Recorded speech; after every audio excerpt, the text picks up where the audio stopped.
नमस्कार दोस्तों, स्वागत है आप सभी का स्पेशल गुरु यूट्यूब चैनल पर। दोस्तों आज की जो वीडियो है ये है एससीईआरटी दिल्ली में असिस्टेंट प्रोफेसर की वैकेंसी के बारे में। तो दोस्तों वीडियो शुरू करने से पहले सबसे पहले आपको बता देता हूँ, ये जितनी भी वैकेंसी एससीईआरटी में निकाली गई है असिस्टेंट प्रोफेसर की, ये केवल दिल्ली गवर्नमेंट में जो रेगुलर टीचर्स काम कर रहे हैं उनके लिए निकाली गई है। एक्सटर्नल कैंडिडेट्स इन वैकेंसी में अप्लाई नहीं कर सकते। तो ऐसे सभी कैंडिडेट्स जो केवल दिल्ली गवर्नमेंट में यहाँ पर रेगुलर पोस्ट पर रेगुलर टीचिंग वैकेंसी में काम कर रहे हैं, केवल वही लोग इस वैकेंसी में अप्लाई कर सकते हैं। बाकी सभी कैंडिडेट्स इस वैकेंसी में अप्लाई नहीं कर सकते। तो एक्सटर्नल कैंडिडेट इस वीडियो को यहाँ पर स्किप कर सकते हैं। आगे बढ़ते हैं दोस्तों, इस वीडियो में यहाँ पर आप देख सकते हैं एससीईआरटी का नोटिस है जो कि है 90 पोस्ट ऑफ असिस्टेंट प्रोफेसर जिनको यहाँ पर ऑन डेपुटेशन बेसिस पर भरा जाना है। और यहाँ पर पे स्केल जो रहेगा 57,700 से 1,82,400 तक यहाँ पर सैलरी मिलेगी असिस्टेंट प्रोफेसर को। टोटल यहाँ पर 90 पोस्ट भरी जानी है। लास्ट डेट जो है फॉर्म की, ऑनलाइन एप्लीकेशन फॉर्म की, वो 6 नवंबर 2023 रखी गई है। बात करते हैं दोस्तों एलिजिबिलिटी कंडीशन की। यहाँ पर बोला गया है 5 साल का एक्सपीरियंस होना चाहिए सर्विस में लेवल 8 पे मैट्रिक्स के साथ। अगर लेवल 7 पे मैट्रिक्स है तो 7 साल का एक्सपीरियंस होना चाहिए। लेवल 6 के साथ आपको यहाँ पर 10 साल का एक्सपीरियंस यहाँ पर मांगा गया है। इसके बाद क्वालिफिकेशन यहाँ पर एनेक्सर ए में बताई गई है कौन कौन से डिसिप्लिन के अंदर क्या यहाँ पर एलिजिबिलिटी रखी गई है। ड्यूटीज़ की अगर बात करें तो पहले यहाँ पर ड्यूटी रहेगी pre service training of student of DElEd, DPSC और बीएड। जो एससीईआरटी द्वारा जितने भी एजुकेशन प्रोग्राम चलाए जाते हैं जो कि डीएलएड, डीपीएससी या फिर बीएड है, उसमें वहाँ पर आपको स्टूडेंट्स की प्री सर्विस ट्रेनिंग यहाँ पर करवानी होगी। दूसरा यहाँ पर इनसेट ट्रेनिंग प्रोग्राम, जो इन सर्विस ट्रेनिंग होती है टीचर्स की, वहाँ पर आपको अपनी ड्यूटी देनी होगी। तीसरा है मटेरियल एंड करिकुलम डेवलपमेंट आपको करना होगा। चौथा यहाँ पर काम जो सबसे इंपॉर्टेंट है एससीईआरटी द्वारा, जो कि है रिसर्च का काम। तो इस तरह की आपको यहाँ पर वर्क प्रोफाइल या फिर ड्यूटीज़ को यहाँ पर पूरा करना होगा इस वैकेंसी में या फिर असिस्टेंट प्रोफेसर की पोस्ट पर आने के बाद। यहाँ पर आपकी जो एज लिमिट रखी गई है, अगर बात करें एज लिमिट की, तो यहाँ पर 56 ईयर्स यहाँ पर मैक्सिमम एज लिमिट रखी गई है, जो कि है last date of closing date of receipt of application, यानी 6 नवंबर 2023 तक आपकी जो एज है 56 ईयर, 56 साल या उससे ज़्यादा यहाँ पर नहीं होनी चाहिए। पीरियड ऑफ डेपुटेशन यहाँ पर दोस्तों मैक्सिमम 5 साल का यहाँ पर बोला गया है। तो मैक्सिमम 5 साल से ज़्यादा डेपुटेशन यहाँ पर नहीं होगा। सारे अलग अलग डेपुटेशन को मिलाकर यहाँ पर ये बात बोली गई है। लास्ट डेट दोबारा यहाँ पर लिखी गई है 6 नवंबर 2023 यहाँ पर लास्ट डेट है फॉर्म को फिल करने की। एक इंपॉर्टेंट पॉइंट यहाँ पर पॉइंट नंबर 10 दिया गया है, the candidates who apply for the post will not be allowed to withdraw their candidature subsequently. तो ऐसे सभी कैंडिडेट जो इस वैकेंसी में अप्लाई करना चाहते हैं या करने वाले हैं, उन सभी के लिए ये जानना बहुत ज़रूरी है। यहाँ पर लिख दिया गया है कि अगर आप अप्लाई करते हैं तो आप अपना कैंडिडेचर बाद में विड्रॉ नहीं कर सकते। तो ये बातें आपको यहाँ पर ध्यान में रखनी होंगी। अब बात करते हैं क्वालिफिकेशन वाली एलिजिबिलिटी के बारे में, जो कि एनेक्सर ए में यहाँ पर बताई गई है। तो क्वालिफिकेशन की अगर बात करें, candidate must possess following education qualification. क्या क्या क्वालिफिकेशन है वो बात कर लेते हैं। एमएड के साथ, यानी M Ed with at least 55% marks from recognise university. तो एमएड आपके पास होनी चाहिए विद एटलीस्ट 55% मार्क्स के साथ। अगर एमएड नहीं है तो भी आपके पास ऑप्शन है, यहाँ पर बोला गया है एमए एजुकेशन में होनी, एजुकेशन सब्जेक्ट के साथ आपके पास एमए होनी चाहिए विद एटलीस्ट 55% मार्क्स, और इसके साथ साथ बीएड भी आपके पास होनी चाहिए। या तो आपके पास एमएड होनी चाहिए, या फिर अगर एमएड नहीं है तो एमए एजुकेशन के साथ आपकी बीएड यहाँ पर चल जाएगी। दूसरा यहाँ पर बोला गया है मास्टर डिग्री इन सब्जेक्ट, यानी मास्टर डिग्री जिस सब्जेक्ट में आप अप्लाई करने वाले हैं असिस्टेंट प्रोफेसर की पोस्ट के लिए, उस सब्जेक्ट में आपके पास मास्टर डिग्री होनी चाहिए। कौन सी मास्टर डिग्री होनी चाहिए, कॉलम 4 में यहाँ पर बताया गया है, आगे भी आपको यहाँ पर दिखाने वाले हैं दोस्तों। तीसरे यहाँ पर जो शर्त रखी गई है वो नेशनल एलिजिबिलिटी टेस्ट, जो यूजीसी द्वारा नेट का एग्जाम लिया जाता है, कंसर्न डिसिप्लिन में आपके पास वो यहाँ पर होना चाहिए। इसके अलावा अगर नेट का एग्जाम क्वालिफाई नहीं है तो आपके यहाँ पर पीएचडी डिग्री यहाँ पर अगर है तो वो यहाँ पर वैलिड मानी जाएगी। पीएचडी डिग्री होल्डर्स के लिए यहाँ पर कुछ शर्तें रखी गई हैं। इन सभी शर्तों को उनको अच्छे से पढ़ लेना बहुत ज़रूरी है। पॉइंट नंबर ए से लेकर ई तक यहाँ पर पीएचडी डिग्री के बारे में बातें यहाँ पर बताई गई हैं। अब बात करते हैं अलग अलग डिसिप्लिन में अलग अलग क्वालिफिकेशन के बारे में। तो यहाँ पर दोस्तों टोटल 21 तरह के यहाँ पर डिसिप्लिन रखे गए हैं और उनकी क्वालिफिकेशन के बारे में बताया गया है। आप इनमें से जिस भी डिसिप्लिन में क्वालिफिकेशन पूरी रखते हैं उस डिसिप्लिन के यहाँ पर पोस्ट में आप अप्लाई करने के लिए एलिजिबल माने जाएंगे और अप्लाई कर सकते हैं।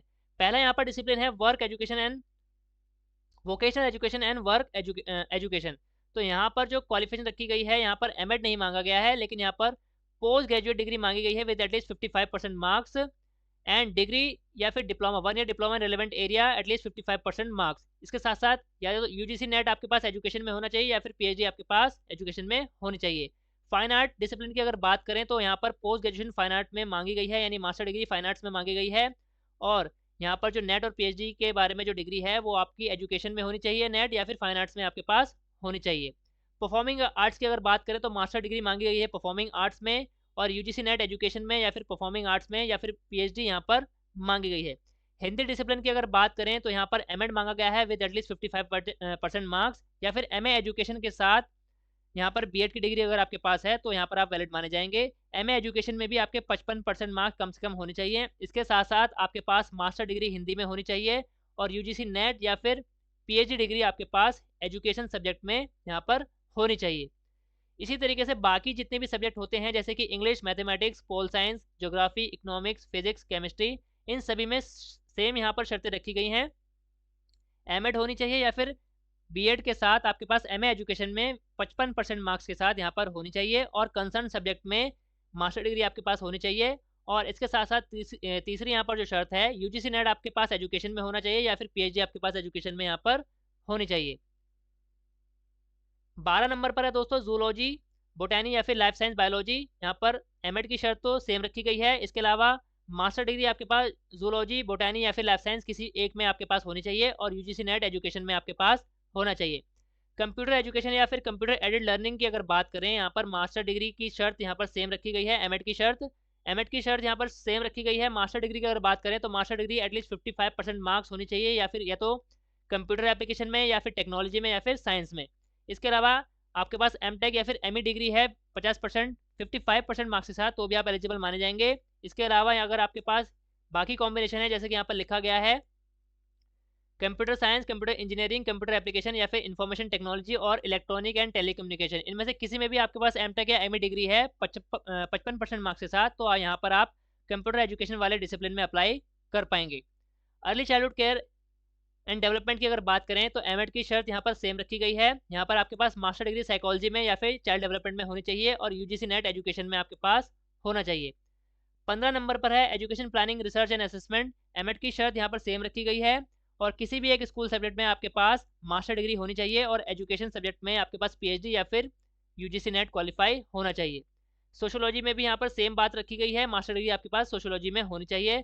Life skill and civics education में यहाँ पर आपके पास मास्टर डिग्री की अगर बात करें तो साइकोलॉजी या फिर सोशियोलॉजी में आपके पास मास्टर डिग्री हो, या फिर philosophy, life skill education, social work, women studies, general studies या फिर ह्यूमन राइट्स, इनमें से किसी भी एक सब्जेक्ट में आपके पास मास्टर डिग्री अगर है तो आप 17 नंबर की डिसिप्लिन में यहाँ पर life skill and civics education वाले डिसिप्लिन में अप्लाई करने के लिए एलिजिबल माने जाएंगे। फिलोसफी डिसिप्लिन की अगर बात करें तो फिलोसफी में मास्टर डिग्री मांगी गई है, और एजुकेशन में यूजीसी नेट या फिर पीएचडी डिग्री मांगी गई है। साइकोलॉजी या फिर फाउंडेशन की अगर बात करें तो साइकोलॉजी में मास्टर डिग्री मांगी गई है, और एजुकेशन में आपका यूजीसी नेट और पीएचडी डिग्री मांगी गई है। School leadership and management discipline की अगर बात करें तो यहाँ पर M Ed with at least 1 paper in leadership and management, अगर आपके पास एमएड है तो उसमें एक पेपर लीडरशिप और मैनेजमेंट का आपके पास होना चाहिए with 55% marks from a recognise university, तो आप यहाँ पर एलिजिबल माने जाएंगे। एमए एजुकेशन अगर ये नहीं है तो एमए एजुकेशन बीएड के साथ आपके पास होनी चाहिए। एमए एजुकेशन में भी यहाँ पर 55% मार्क्स यहाँ पर मांगे गए हैं। इसके साथ साथ किसी भी एक स्कूल सब्जेक्ट में आपके पास मास्टर डिग्री होनी चाहिए, और एजुकेशन में यूजीसी नेट आपके पास होना चाहिए। लास्ट यहाँ पर जो डिसिप्लिन है 21 नंबर, जैसे कि मैंने आपको बताया था टोटल 21 डिसिप्लिन में यहाँ पर वैकेंसी का डिस्ट्रीब्यूशन किया गया है। तो लास्ट जो यहाँ पर डिसिप्लिन है वो है हेल्थ एंड फिजिकल एजुकेशन। तो यहाँ पर आपके पास एमपीडी, एमपेड या फिर एमपीई विद एटलीस्ट 55% मार्क्स आपके पास होना चाहिए। इसके अलावा अगर आपने record of having represented the university college at the inter university, inter college competition और स्टेट एंड नेशनल चैंपियनशिप, तो इनमें से किसी भी तरह की चैंपियनशिप में या कॉम्पिटिशन में अगर आपने पार्टिसिपेट करा है और अपने स्कूल, कॉलेज या फिर यूनिवर्सिटी को रिप्रेजेंट करा है तो उसका रिकॉर्ड यानी ऑन पेपर आपके पास सर्टिफिकेट है, तो यहाँ पर आपके पास वो दिखाना होगा। डिजायरेबल है यहाँ पर ट्रेनिंग या फिर क्वालिफिकेशन इन योगा एजुकेशन, ये डिजायरेबल है दोस्तों, ये कंपलसरी नहीं है। इसके अलावा यूजीसी नेट की अगर बात करें तो यहाँ पर एजुकेशन में या फिर हेल्थ एंड फिजिकल एजुकेशन में आपके पास यूजीसी नेट या फिर पीएचडी डिग्री यहाँ पर मांगी गई है। अब बात कर लेते हैं कौन से डिसिप्लिन में कितनी वैकेंसी यहाँ पर बांटी गई हैं। तो वैकेंसी स्टेटमेंट आप देख सकते हैं, हर डिसिप्लिन के आगे टोटल पोस्ट लिखी हैं, फील्ड लिखी हैं और वैकेंट यहाँ पर स्टेटस बता दिया गया है। तो इससे आप अंदाजा लगा सकते हैं कि कौन से सब्जेक्ट या फिर डिसिप्लिन में कितनी वैकेंसी यहाँ पर खाली है। तो ये है दोस्तों पूरी जानकारी यहाँ पर एससीईआरटी के असिस्टेंट प्रोफेसर वैकेंसी के बारे में, जो कि केवल और केवल दिल्ली गवर्नमेंट में रेगुलर टीचर्स जो काम कर रहे हैं उनके लिए यहाँ पर निकाली गई है। इसके अलावा बाकी सभी कैंडिडेट्स इसमें अप्लाई नहीं कर सकते, केवल दिल्ली गवर्नमेंट के रेगुलर टीचर्स अगर ये क्वालिफिकेशन रखते हैं तो अप्लाई कर पाएंगे। इसके बाद यहाँ पर अब आपकी बात करते हैं अगर एप्लीकेशन फॉर्म की, तो दोस्तों कुछ इस तरीके का आपका एप्लीकेशन फॉर्म यहाँ पर मिलेगा आपको। ये एप्लीकेशन फॉर्म 1 पेज का फॉर्म है जो कि भरना होगा। इस फॉर्म को यहाँ पर आप हमारी वीडियो के डिस्क्रिप्शन में इस फॉर्म को ओपन करने का लिंक मिल जाएगा, डायरेक्ट उस लिंक से आप इस फॉर्म पर आ सकते हैं। फॉर्म भरने से पहले यहाँ पर कुछ इंपॉर्टेंट नोट बताए गए हैं जो सभी कैंडिडेट्स को पढ़ लेने बहुत ज़रूरी हैं। पहला यहाँ पर नोट बताया गया है, candidate should fill the same name, father name and date of birth as mentioned in the service book. तो जितने भी कैंडिडेट्स यहाँ पर अप्लाई करने वाले हैं, आपकी सर्विस बुक में जो भी आपका नाम, फादर नेम और डेट ऑफ बर्थ मेंशन है, सेम वही चीज़ें आप यहाँ पर इस एप्लीकेशन फॉर्म में भरेंगे। दूसरा यहाँ पर सबसे इंपॉर्टेंट पॉइंट यहाँ पर बताया गया है, no correction updation will be allowed once application form is submitted online. Candidate are advise to preview the form before submitting it. तो यहाँ पर साफ साफ बोल दिया गया है, किसी भी तरह का यहाँ पर करेक्शन या फिर अपडेशन बाद में नहीं किया जा सकता। तो फॉर्म भरने से पहले अच्छी तरीके से फॉर्म की जांच कर लेनी है, प्रीव्यू पढ़ लेना है और किसी भी तरह की गलती किए बिना आपको फॉर्म सबमिट करना होगा, क्योंकि एक बार फॉर्म सबमिट होने के बाद किसी भी तरह की एडिटिंग या फिर करेक्शन उसमें यहाँ पर नहीं किया जाएगा। तीसरा यहाँ पर पॉइंट बोला गया है, no hard copy of application is to be send. तो एप्लीकेशन फॉर्म भरने के बाद दोस्तों ऑनलाइन एप्लीकेशन फॉर्म आपको भरना है और किसी भी तरह की हार्ड कॉपी आपको यहाँ पर डिपार्टमेंट को नहीं भेजनी है। फॉर्म भरने के बाद आपको अपने भरे हुए एप्लीकेशन फॉर्म की सॉफ्ट कॉपी डाउनलोड करके रख लेनी है और उसकी हार्ड कॉपी भी प्रिंट निकाल कर अपने पास फ्यूचर रेफरेंस के लिए रख लेनी है। चौथा यहाँ पर पॉइंट बोला गया है, incomplete application form will be समरली rejected. अगर आपका फॉर्म में किसी भी तरह की कमी रह जाती है तो वो आपका फॉर्म या फिर कैंडिडेचर आपका यहाँ पर रिजेक्ट कर दिया जाएगा, ऐसा यहाँ पर लिखा है। तो फॉर्म में अगर आगे की तरफ बढ़ें दोस्तों, तो सबसे पहले आपको सिलेक्ट डिसिप्लिन। तो यहाँ पर जो भी डिसिप्लिन में आप अप्लाई करना चाह रहे हैं तो वो डिसिप्लिन आपको सिलेक्ट करना पड़ेगा। जैसे कि आप यहाँ पर देख सकते हैं, सारे डिसिप्लिन सब्जेक्ट के नाम यहाँ पर लिखे हैं। तो इनमें से जिस भी डिसिप्लिन में आप अप्लाई करने वाले हैं वैकेंसी में, वो यहाँ पर आपको सिलेक्ट करने होंगे। आगे अगर बात करें तो सबसे पहले आपको यहाँ पर आपका फर्स्ट नेम, उसके बाद मिडिल नेम या फिर लास्ट नेम आपको भरना होगा। अगर आपका केवल फर्स्ट नेम है तो मिडिल नेम और लास्ट नेम आपको यहाँ पर ब्लैंक छोड़ देना है। इसके बाद आपकी जो एम्प्लॉय आईडी है दिल्ली गवर्नमेंट में, वो यहाँ पर डालनी होगी। फादर नेम या फिर हस्बैंड नेम यहाँ पर डालना होगा। रेजिडेंशियल एड्रेस पिन कोड के साथ यहाँ पर मेंशन करना होगा। कॉन्टैक्ट नंबर, जो डिपार्टमेंट में आपके पास कॉन्टैक्ट नंबर है वही यहाँ पर आपको डालना चाहिए। इसके बाद स्कूल ऑफिस एड्रेस, जिस स्कूल या ऑफिस में आप अभी कार्यरत हैं उसका एड्रेस यहाँ पर आपको डालना होगा पिन कोड के साथ में। स्कूल ऑफिस का टेलीफोन नंबर यहाँ पर डालना होगा। स्कूल आईडी यहाँ पर मेंशन करनी होगी। जेंडर यहाँ पर बताना पड़ेगा। इसके बाद नेशनलिटी यहाँ पर लॉक की गई है इंडियन। मैरिटल स्टेटस यहाँ पर आपको सिलेक्ट कर लेना है। इसके बाद कैटेगरी, जिस भी कैटेगरी में आप बिलोंग करते हैं, जनरल, SC ST OBC, ये कैटेगरी यहाँ पर बताई गई हैं। इसके बाद यहाँ पर पूछा गया है, वेदर फिजिकली हैंडीकैप विथ 40% और मोर डिसेबिलिटी, येस और नो में आपको आंसर देना होगा। डेट ऑफ बर्थ आपको यहाँ पर बतानी होगी और जैसे आप डेट ऑफ बर्थ डालेंगे आपकी जो एज है वो ऑटोमेटिकली यहाँ पर कैलकुलेट हो जाएगी। मैक्सिमम एज यहाँ पर 6 नवंबर तक 56 ईयर होनी चाहिए। इससे ज़्यादा अगर एज होगी तो आप एलिजिबल यहाँ पर नहीं माने जाएंगे। अब बात करते हैं एकेडमिक क्वालिफिकेशन जो कि आपको भरनी है। Post graduation subject should only be as per eligibility criteria. तो जो पोस्ट ग्रेजुएशन सब्जेक्ट है, यहाँ पर पोस्ट ग्रेजुएशन की डिग्री जो आप भरने वाले हैं वो वही होनी चाहिए जो डिसिप्लिन या सब्जेक्ट आपने चूज़ किया है। जिस सब्जेक्ट की वैकेंसी में आप अप्लाई कर रहे हैं उसी की पोस्ट ग्रेजुएशन डिग्री यहाँ पर मांगी गई है, क्योंकि अगर उसी सब्जेक्ट में आपके पास पोस्ट ग्रेजुएशन है तो ही आप एलिजिबल माने जाएंगे, अदरवाइज नहीं माने जाएंगे। तो यहाँ पर आपको बताना है कौन सी आपकी डिग्री है। मान लीजिए आपने हिंदी में MA कर रखी है तो MA हिंदी यहाँ पर लिखना होगा। सब्जेक्ट आपको यहाँ पर बताना पड़ेगा हिंदी। कौन सी यूनिवर्सिटी से आपने की है, कौन से साल में आपने पास किया है और कितने % मार्क्स पॉइंट के 2 अंकों तक यहाँ पर आपको बताना पड़ेगा। इसके बाद आगे बढ़ते हैं प्रोफेशनल क्वालिफिकेशन के बारे में। आपने M.Ed करी है या फिर M.Ped या फिर MPE करा है, ये सिलेक्ट करना है, या फिर MA एजुकेशन विद B.Ed है अगर आपके पास, तो यहाँ पर वो आपको सिलेक्ट करना पड़ेगा।